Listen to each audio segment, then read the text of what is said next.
അമേരിക്കയ്ക്ക് പിന്നാലെ ഇറാനെ ഇസ്രയേലും ആക്രമിച്ച് തരിപ്പണമാക്കിയിരിക്കുകയാണ്. ഇറാനിന് നൂരാൻ പോലും പറ്റാത്ത ഒരവസ്ഥയിൽ നിൽക്കുകയാണ്. അതെ, ഇസ്രയേലിൻ്റെ ആക്രമണം എന്ന് പറഞ്ഞു കഴിഞ്ഞാൽ അമേരിക്ക നടത്തിയതിന് തൊട്ട് പിന്നാലെയാണ് ആക്രമണം നടത്തിയത്. നമുക്കറിയാം അമേരിക്ക എവിടെയൊക്കെയാണ് ആക്രമണം നടത്തിയതെന്ന്. ഒന്ന് നെതാൻസ് എന്ന് പറയുന്ന അവരുടെ ആണവ സമ്പുഷ്ടീകരണ കേന്ദ്രത്തിൽ, മറ്റൊന്ന് ഫോർദോ എന്ന് പറയുന്ന ആണവ ശേഖരണ അതിൻ്റെ പരീക്ഷണ നിർമ്മാണ കേന്ദ്രം, ഇങ്ങനെ രണ്ട് സ്ഥലങ്ങൾ. പിന്നെ ഇൻ സഫാഹ് എന്ന് പറയുന്ന അവരുടെ മറ്റൊരു ആണവ സാധനങ്ങളുടെ ഈ പറയുന്ന എൻ്റർ ചെയ്യാൻ വേണ്ടി സൂക്ഷിക്കുന്ന ഒരു മേഖല. ഇങ്ങനെ 3 സ്ഥലങ്ങളിലാണുള്ളത്. ശരിക്കും 5 സ്ഥലങ്ങളുണ്ട് ഇറാനിൽ ആണവ സമ്പുഷ്ടീകരണവുമായിട്ടും ആണവായുധ നിർമ്മാണവുമായിട്ട് ബന്ധപ്പെട്ട്. പക്ഷേ ഇതിലിപ്പോൾ 3 സ്ഥലങ്ങളാണ് പ്രധാനമായിട്ടും തകർത്തിരിക്കുന്നത്. ഇന്ന് ബങ്കർ ബസ്റ്റർ ബോംബുകളും കൊണ്ട് അമേരിക്കയുടെ B-2 ബോംബർ എത്തി ആ 3 സ്ഥലങ്ങളും തകർത്ത് തരിപ്പണമാക്കിയിരിക്കുന്നത്. ഫോർദോയാണ് ഏറ്റവും മാരകമായിട്ട് ആക്രമണത്തിന് വിധേയമായത്. അവിടെ ബങ്കർ ബസ്റ്റർ ബോംബുകളിട്ട് അതിനകത്തേക്ക് ഇടിച്ചിറക്കി ഈ ബോംബുകൾ അവിടെ പൊട്ടിത്തെറിക്കുകയായിരുന്നു. ഏതാണ്ട് 60 അടിയോളം താഴ്ചയിൽ ചെന്നാണ് ഈ ബോംബ് പൊട്ടിയത് എന്നുള്ളൊരു വിവരം ലഭിക്കുന്നുണ്ട്.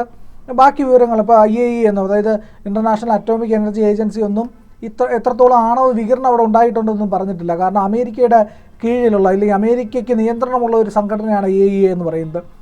അന്താരാഷ്ട്ര ആണവോർജ ആണവോർജ ഏജൻസി എന്ന് പറയുന്നത്. അപ്പോൾ IAEA ഇതിനെ പറ്റിയിട്ട് വലിയ രീതിയിൽ ഒരു കാര്യവും പറഞ്ഞിട്ടില്ല. വലിയ വികിരണം ഉണ്ടാകും എന്നൊക്കെയാണ് റഷ്യ പറഞ്ഞിരുന്നത്. ചെർണോബിൽ പോലെ ആയി മാറും ഇറാൻ എന്ന് പറഞ്ഞു. എന്നാൽ ആ മേഖലയിലൊന്നും പറ്റിയിട്ടില്ല എന്നാണ് IAEA പറയുന്നത്. വലിയ വികിരണമൊന്നുമില്ല, ആണവ ചോർച്ചയൊന്നുമില്ല എന്ന്. പക്ഷേ അത് പറയാനുള്ള മറ്റൊരു കാരണം എന്ന് പറഞ്ഞു കഴിഞ്ഞാൽ അമേരിക്ക ഇതിനെ പറ്റിയിട്ട് കൂടുതലായിട്ട് പറയില്ല. അമേരിക്കയാണ് ആക്രമണം നടത്തിയത്, വലിയ അപകടം അവിടെ ഉണ്ടായി എന്ന് പറഞ്ഞു കഴിഞ്ഞാൽ ലോക രാജ്യങ്ങളെല്ലാം തന്നെ അമേരിക്കയ്ക്ക് നേരെ വിരൽ ചൂണ്ടും. പക്ഷേ കനത്ത ആക്രമണം നടത്തിയതിന് പിന്നാലെ ഫോർദോ മലനിരകളിലേക്ക് വീണ്ടും ഇസ്രയേൽ ആക്രമണം നടത്തി. 3 മണിക്കാണ് വീണ്ടും ആക്രമണം നടത്തിയത്. അങ്ങനെ വലിയ തോതിലുള്ള അറ്റാക്കിന് ഇറാൻ വീണ്ടും വിധേയമായിരിക്കുന്നു. ഇസ്രയേൽ നടത്തിയ ആക്രമണം ഫോർദോ മലനിരകളിൽ ഇസ്രയേലിൻ്റെ ഏറ്റവും ശക്തിയുള്ള മിസൈലുകൾ, അതായത് സർഫസ് ടു എയർ മിസൈൽ, ആകാശത്ത് നിന്ന് ഭൂമിയിലേക്ക് തൊടുക്കുന്ന കരുത്തന്മാരായ മിസൈലുകൾ അയച്ചുകൊണ്ട് ആ മേഖല അടിയിൽ പോയി പൊട്ടിച്ചെതറിയ ആ ആണവ കേന്ദ്രത്തിൻ്റെ മുകളിൽ നിന്ന് താഴേക്ക് വീണ്ടും തകർക്കാനായിട്ടുള്ള കരുത്തുറ്റ ആക്രമണം നടത്തിയിരിക്കുന്നു എന്നുള്ളതാണ് ഇതിൽ ഏറ്റവും പ്രധാനപ്പെട്ട കാര്യം. മറ്റൊന്ന് എന്ന് പറഞ്ഞു കഴിഞ്ഞാൽ ഈ നെതാൻസിലും സമീപ പ്രദേശത്തുമൊക്കെ ഉള്ള എയർപോർട്ടുകൾ, ഇവരുടെ ഈ പറയുന്ന വ്യോമ സേനയുടെ എയർപോർട്ടുകൾ, അതുപോലുള്ള കേന്ദ്രങ്ങൾ, ഇവയെല്ലാം ഇസ്രയേലിൻ്റെ ബോംബറുകൾ ചെന്ന് തകർത്ത് തരിപ്പണമാക്കി. ഇസ്രയേലിൻ്റെ ബോംബറുകളുടെ യാത്ര എന്ന് പറഞ്ഞു കഴിഞ്ഞാൽ നമ്മുടെ ഒരു ഘോഷയാത്ര കാണും പോലെയാണ്. ഘോഷയാത്ര എങ്ങനെയാണ് നമുക്ക് അറിയാമല്ലോ. ഇവിടെ ശ്രീകൃഷ്ണ ജയന്തിയുടെ അന്നൊക്കെ നമ്മളുടെ ശോഭയാത്രയൊക്കെ നടത്തൂലേ, വലിയ കൂട്ടമായിട്ട് ആൾക്കാർ വരുന്നു, വലിയ രഥങ്ങൾ വരുന്നു, അതിലൊക്കെ കൃഷ്ണനെ ആനയിച്ചുകൊണ്ട് വരുന്നു. അതുപോലെ വലിയ ഘോഷയാത്ര എങ്ങനെ വരുമോ, ആയിരക്കണക്കിന് പേര് വരുന്നത് പോലെ 200-300 ഫൈറ്റർ ജെറ്റുകളാണ് ഇറാന് നേർക്ക് കുതിച്ചു പായുന്നത്. ഇത് പായുന്നത് ഏതിലെയാണ്? ഈ പറയുന്ന സിറിയയുടെ മുകളിൽ കൂടെ, ഇല്ലെങ്കിൽ ഈ ഇസ്ലാമിക രാജ്യങ്ങളായിട്ട് ജോർദാന് മുകളിൽ കൂടെ, മറ്റ് ഇറാഖിന് മുകളിൽ കൂടെയൊക്കെ പറന്ന് ചെന്നിട്ടാണ് ഈ പറയുന്ന ഇറാനെ അടിക്കുന്നത്. അവിടെ ഈ പറയുന്ന രാജ്യങ്ങളുടെ എല്ലാം മൗനസമ്മതമുണ്ട്. സിറിയയുടെ, ഇറാൻ്റെയൊക്കെ മൗനസമ്മതത്തോടു കൂടിയാണ്, ജോർദാൻ്റെയൊക്കെ സമ്മതത്തോടു കൂടിയാണ് ഇസ്രയേൽ ഇറാനെ തകർക്കുന്നത്. അപ്പോൾ ഈ പറയുന്ന ഇസ്ലാമിക ലോക രാജ്യങ്ങൾ എല്ലാം തന്നെ ഇറാനെ ഒറ്റപ്പെടുത്തിയിരിക്കുന്നു. ഇറാൻ സമ്പൂർണ്ണമായി ഒറ്റപ്പെട്ടിരിക്കുന്നു. ഇറാൻ ഒരു നിലയ്ക്കുമുള്ള അന്താരാഷ്ട്ര രാഷ്ട്രീയ തലത്തിൽ സ്വാധീനം ചെലുത്താൻ കഴിയുന്നില്ല. ഒടുവിൽ വന്ന നരേന്ദ്രമോദിയുടെ കാല് വരെ പിടിച്ചിട്ട് പോയില്ലേ? എന്തുണ്ടായി? ഇന്ത്യക്ക് അറിയാം കൃത്യമായിട്ട് നയമെടുക്കാൻ എവിടെ എങ്ങനെ ഇടപെടണമെന്നുള്ളത്. ചൈന ആണ് ഏറ്റവും അവസാനമായിട്ട് ഇടപെട്ടിരിക്കുന്നത്. ഇപ്പോൾ ഏറ്റവും അടുത്ത് ഹോർമൂസ് കടലെടുക്ക് ഞങ്ങളിത് അടയ്ക്കാൻ പോകുന്നുവെന്ന് ഇറാൻ പ്രഖ്യാപിക്കുമ്പോൾ ചൈന അവിടെ ഇടപെട്ടിരിക്കുകയാണ്. ചെയ്യരുത്, ഞങ്ങളെ ബാധിക്കും, അതുകൊണ്ട് നിങ്ങൾ ചെയ്ത് ഞങ്ങളും കൂടെ ശത്രുവാകുമെന്ന് ചൈന വരട്ടിയിട്ടുണ്ട്. ചൈനയുടെ എന്തെങ്കിലുമൊക്കെ ചെറുകൈ സഹായങ്ങൾ കിട്ടാനുള്ള സാധ്യത ഇറാനുള്ളത് കൊണ്ട് തൽക്കാലം ചൈനയെ പിണക്കണ്ട എന്നുള്ളത് കൊണ്ടും ഹോർമൂസ് കടലെടുക്ക് ഇപ്പോൾ ആക്രമിക്കുന്നില്ല, അവിടെ ഒരു തടസ്സം സൃഷ്ടിക്കുന്നില്ല എന്ന് ഇറാൻ തീരുമാനിച്ചു. ഇന്ധനത്തിനൊക്കെ പ്രശ്നം വരും, ഉറപ്പായിട്ടും. അതായത് മൊത്തം ലോകരാജ്യങ്ങളിലേക്കുള്ള ഇന്ധന നീക്കത്തിൻ്റെ 30% ഇവിടെ നിന്നാണ് പോകുന്നത്. കപ്പൽ മാർഗമുള്ള ഇന്ധന നീക്കത്തിൻ്റെ 20% ഇവിടെ നിന്നാണ് പോകുന്നത്. അങ്ങനെ വരുമ്പോൾ ഇന്ത്യ അടക്കം വലിയ തോതിൽ ഇത് ബാധിക്കും. ഇന്ത്യയിലേക്ക് ഓയിൽ വരുന്നത് ഈ പറയുന്ന ഗൾഫ് രാജ്യങ്ങളിൽ നിന്നല്ലേ. ആ ഓയിൽ വരുന്നതെല്ലാം ബാധിച്ചു കഴിഞ്ഞാൽ വലിയ രീതിയിൽ ഇവിടെ വില വരും. അത് വലിയ പ്രശ്നം സൃഷ്ടിക്കും. ആഗോള തലത്തിൽ ഈ യുദ്ധത്തിൻ്റെ പ്രതിഫലങ്ങളും വലിയ പ്രശ്നങ്ങളിലേക്ക് കടക്കും. അങ്ങനെ ഉണ്ടാവാതിരിക്കാനായിട്ടാണ് ഹോർമൂസ് കടലിടുക്ക് അടയ്ക്കരുത് എന്ന് ചൈന അടക്കം ആവശ്യപ്പെട്ടിരിക്കുന്നത്.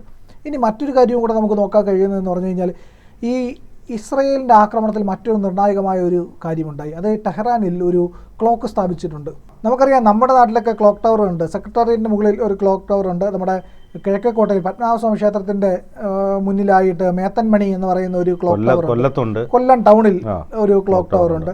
അപ്പോൾ ഇങ്ങനെ പല പല സ്ഥലങ്ങളിലും പല കോളേജുകളിൽ അവിടെ ഇവിടെ എല്ലായിടത്തും നഗരങ്ങളുടെ മധ്യത്തിലൊക്കെ ക്ലോക്ക് ടവർ സ്ഥാപിക്കാറുണ്ട്. അതുപോലെ ഇസ്രയേലിനെതിരെ ഇറാൻ ടെഹ്റാൻ നഗരത്തിൻ്റെ മധ്യത്തിൽ ഒരു ക്ലോക്ക് ടവർ സ്ഥാപിച്ചിരുന്നു. ആ സ്ഥാപിച്ചിരുന്ന ക്ലോക്ക് ടവറിൽ എഴുതിയിരുന്നത് ഇങ്ങനെയാണ്: ഇതിൽ 2040 ആകുമ്പോൾ ഇസ്രയേലിനെ നശിപ്പിക്കും. അവസാന ജൂതനെ വരെ കൊല്ലാനുള്ള തീരുമാനം അവരെടുത്തിട്ടുണ്ടല്ലോ. അതിനുവേണ്ടി 2040, ഇത് 15 വർഷം കൂടെ ഉള്ളൂ. അപ്പോൾ അവിടെ ഇസ്രയേലിനെ നശിപ്പിക്കുക എന്ന് പറയുന്ന ലക്ഷ്യത്തിനായിട്ട് അവരൊരു ക്ലോക്ക് ടവർ സ്ഥാപിച്ചിരിക്കുന്നു. അപ്പോൾ ആണവായുധം ഇവരുടെ കയ്യിൽ ഉണ്ടായിരുന്നെങ്കിൽ എന്താകുമായിരുന്നു അവസ്ഥ? അത് ഇസ്രയേലിന് നേരെ പ്രയോഗിക്കും. സംശയം എന്താണ്? അപ്പോൾ അങ്ങനെയുള്ള ഇറാനെയാണ് തകർത്തിരിക്കുന്നത്. ആ ക്ലോക്ക് ടവർ വെച്ചിരുന്ന സ്ക്വയറിൻ്റെ പേര് പാലസ്തീൻ സ്ക്വയർ എന്നാണ്. ആ സ്ക്വയർ ഉൾപ്പെടെ അടിച്ച് തകർത്ത് അവിടെ ഇപ്പോൾ ഒരു വലിയ ഗർത്തമായിട്ട് മാറിയിട്ട് അങ്ങനെ ഇറാനെ ആകെ തകർത്ത് തരിപ്പണമാക്കിയിരിക്കുന്നു. അവിടെയാണ് ഇറാൻ പറയുന്നത്, ഞങ്ങൾ ഇസ്രായേലിനെ തരിപ്പണമാക്കാൻ പോകും, ഇസ്രായേൽ വലിയ ഇതുവരെ നേരിട്ടിട്ടില്ലാത്ത ഏറ്റവും വലിയ തിരിച്ചടി നേരിടാൻ പോകുന്നു, അമേരിക്കയെ ഞങ്ങൾ അടിക്കും. ഇവിടെ അടിച്ചോ? ഇല്ലല്ലോ, അമേരിക്ക അടിച്ചിട്ട് 24 മണിക്കൂർ കഴിഞ്ഞു. 24 ഏതാണ്ട് 30 മണിക്കൂറിനല്ലേ. അപ്പോൾ അത്രയും വലിയ ആക്രമണം നടത്തുമെന്നാണ് പറഞ്ഞിരിക്കുന്നത്. ഇവിടെ ഇസ്രായേലിനെ ഇല്ലാതാക്കുമെന്ന് പറഞ്ഞിരിക്കുകയാണ്. എഴുന്നേറ്റ് നിൽക്കാനുള്ള ശേഷിയില്ലാത്ത രാജ്യമാണ് ഇറാൻ ഇപ്പോൾ. അവിടെ മറ്റൊരു കാര്യവും കൂടെ ഉണ്ട്. ഇസ്ലാമിക് റവല്യൂഷണറി ഗാർഡ് കോർപ്സ് എന്ന് പറയുന്ന ഇറാന്റെ മതപട്ടാളം. അതായത് അവിടെ ഒരു റെഗുലർ ആർമി ഉണ്ട്.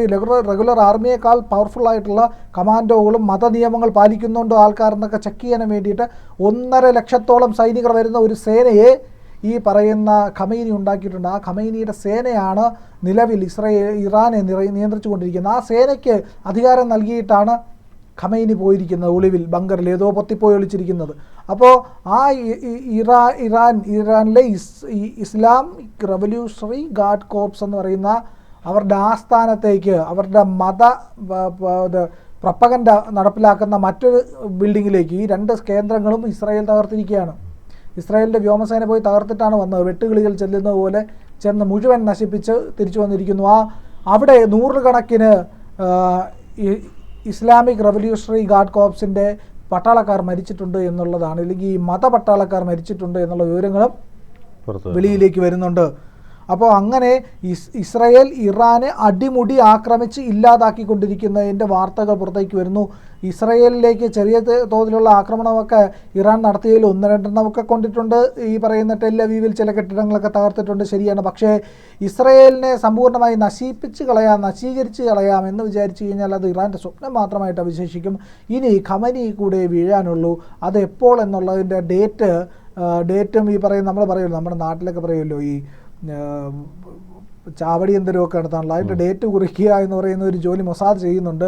അപ്പോൾ ഇറാനെ പൂർണ്ണമായിട്ടും ഇല്ലാതാക്കി ഖമൈനിയെ വധിച്ച് അവിടെ മറ്റൊരു ഭരണം സ്ഥാപിക്കാനുള്ള എല്ലാ നീക്കങ്ങളും ഇസ്രായേൽ ചെയ്യുന്നുണ്ട്. മറ്റൊരു സുപ്രധാന കാര്യം, ഇറാനിലെ വലിയൊരു ജയിലുണ്ട്. ആ ജയില് ഇസ്രായേൽ ആക്രമിച്ചിട്ടുണ്ട്. അതിൻ്റെ വാതിലുകളും മതിലുമൊക്കെ തകർത്തിട്ടുള്ളൂ. അതിൻ്റെ ബിൽഡിങ്ങുകൾ തടവുകാരെ കൊല്ലുകയും ചെയ്തില്ല. കാരണം ഇറാനിലെ ഭൂരിപക്ഷം തടവുകാരും അവിടുത്തെ മതഭരണത്തെ എതിർത്ത സാധാരണക്കാരായ ജനങ്ങളാണ്. അവർക്ക് സ്വാതന്ത്ര്യം വേണം. അപ്പോൾ അവരെ കൊന്നിട്ടില്ല എന്ന് ഇസ്രായേൽ പറയുന്നതിനർത്ഥം ഈ പറയുന്ന സാധാരണക്കാരായ ജനങ്ങൾ വീണ്ടും അധികാരത്തിലേക്ക് വരും. ഖമൈനിയുടെ മതഭരണം വലിച്ചെറിയപ്പെടും എന്നുള്ളതാണ്. വൈകാതെ ഖമൈനി കൊല്ലപ്പെടും എന്നുള്ളതും ഈ സൂചനകളിൽ നിന്ന് വ്യക്തമാകുന്നുണ്ട്.